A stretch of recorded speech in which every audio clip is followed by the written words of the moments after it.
दिल्ली में एक लड़की के ऊपर हमला किया गया। दिल्ली एसिड अटैक में अब नया मोड़ आ गया है। मुख्य आरोपी की पत्नी ने छात्रा के पिता पर गंभीर आरोप लगाए हैं। आरोपी की पत्नी ने छात्रा के पिता पर यौन शोषण और ब्लैकमेलिंग का आरोप लगाया है। मुख्य आरोपी की पत्नी ने पीड़िता के पिता के खिलाफ शिकायत दर्ज करी है, जिसमें यौन शोषण और ब्लैकमेलिंग का भी आरोप लगाया गया है। आरोपी की पत्नी के आरोप लगाने से पहले पीड़िता ने बताया था कि वो स्नातक द्वितीय वर्ष की नॉन कॉलेज छात्रा है और अतिरिक्त कक्षा के लिए अशोक विहार स्थित लक्ष्मीबाई कॉलेज गई थी। जब वो कॉलेज की ओर पैदल जा रही थी, तभी उसके जानकार जितेंद्र निवासी मुकुंदपुर अपने दो साथी ईशान और अरमान के साथ मोटरसाइकिल पर वहां पहुंचा। पीड़िता के मुताबिक ईशान ने अरमान को एक बोतल थमाई, जिसके बाद अरमान ने उस पर तेजाब फेंक दिया। युवती ने तेजाब बचाने की कोशिश की, लेकिन उसके दोनों हाथ बुरी तरह झुलस गए। हमले के बाद तीनों आरोपी मौके से फरार हो गए।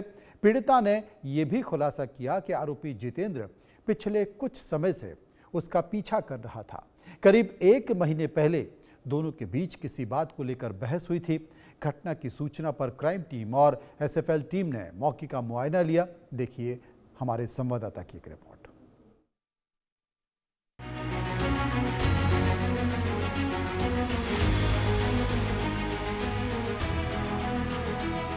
जिले के मुकुंदपुर के पास एक 20 साल की डीयू में पढ़ने वाली छात्रा पर एसिड अटैक हुआ। इसमें 3 लोगों पर आरोप है, जितेंद्र, ईशान और अरमान। ये तीनों मौके से फरार है और फिलहाल इनको लेकर दिल्ली पुलिस इनकी तलाश कर रही है। लेकिन जानकारी के मुताबिक जो छात्रा ने बयान दिया है कि उसे लगातार परेशान किया जाता था, उसके साथ छेड़खानी भी की जाती थी, जिसमें मुख्य आरोपी जितेंद्र को बताया गया है। और जितेंद्र शादीशुदा है और उसने ये भी बताया अपने बयान में, जब वो आरएमएल में एडमिट है जहां उसका इलाज चल रहा है, उसने ये भी बताया कि जितेंद्र की जो पत्नी है वो इस काम के लिए उसे बढ़ावा दे रही थी। लेकिन इस पूरे मामले में एक नया मोड़ आया है, जिसमें ये सामने आया है कि आरोपी जितेंद्र की पत्नी ने जिस छात्रा पे एसिड अटैक हुआ है उसके पिता पर अश्लील हरकतें, यौन शोषण और ब्लैकमेलिंग का जो है वो मामला दर्ज कराने के लिए शिकायत दी है।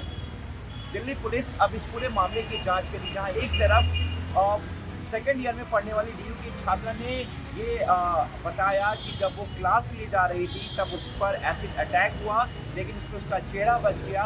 उसके चेहरे को जलाने की कोशिश की गई, लेकिन उसका हाथ सिर्फ जल पाया। वहीं दूसरी तरफ सोमवार को अब नया खुलासा आया है, एक नया मोड़ आया एसिड अटैक में, जिसमें ये बताया गया है कि छात्रा के पिता पर जितेंद्र की पत्नी ने आरोप लगाया है यौन शोषण और ब्लैकमेलिंग का। फिलहाल पुलिस अब दोनों एंगल से इस पूरे मामले की जांच करेगी, आखिर क्या इसके पीछे कोई आपसी रंजिश है या फिर कोई पीछे और कोई और कहानी है। क्योंकि जिस तरीके से छात्रा पर एसिड अटैक हुआ उसके बाद पूरी दिल्ली दहल गई और लगातार दिल्ली पुलिस पर सवाल उठने लगा और लड़की और महिलाओं की सुरक्षा को लेकर भी सवाल उठ रहे थे। लेकिन अब जिस तरीके से जितेंद्र की पत्नी जो है उसने छात्रा के पिता पर आरोप लगा को लेकर कई बड़े सवाल खड़े हो रहे हैं। फिलहाल पुलिस इस पूरे मामले की जांच कर रही है।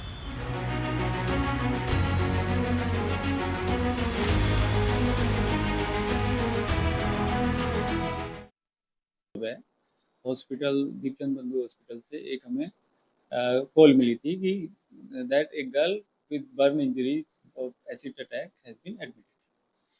इस पे पुलिस ने अपनी इन्वेस्टिगेशन शुरू की तो ये पता चला कि ये लड़की सेकेंड ईयर नॉन कॉलेजिएट की स्टूडेंट है, डीयू की, और संडे को लक्ष्मीबाई कॉलेज में अपनी क्लास अटेंड करने आ रही थी, जो कि लड़की के स्टेटमेंट के हिसाब से उसने ये बताया। मुकुंदपुर की रहने वाली है और जब ये ई रिक्शा से आ रही थी तो कुछ लड़कों ने जो मोटरसाइकिल पे थे इसके ऊपर एसिड अटैक किया। इस पे एक हमने केस रजिस्टर कर लिया और इन्वेस्टिगेशन शुरू की। इन्वेस्टिगेशन के दौरान वो लड़के आइडेंटिफाई कर लिए गए हैं, बट उनके स्टेटमेंट के हिसाब से कुछ डिफरेंट वर्जन सामने आ रहे हैं, जिसकी तफ्तीश अभी जारी है। इसमें एफआईआर में जो नाम है वो जितेंद्र है, ईशान है और अरमान है। इनमें जितेंद्र से पूछताछ हो चुकी है। जितेंद्र बता रहा है कि वो वहाँ पे अवेलेबल नहीं था, वो इंस्टीट्यूट कहीं और पे था, कहीं और था उस समय, इसलिए फिलहाल जितेंद्र से और गहनता से पूछताछ चल रही है। उधर उत्तर प्रदेश के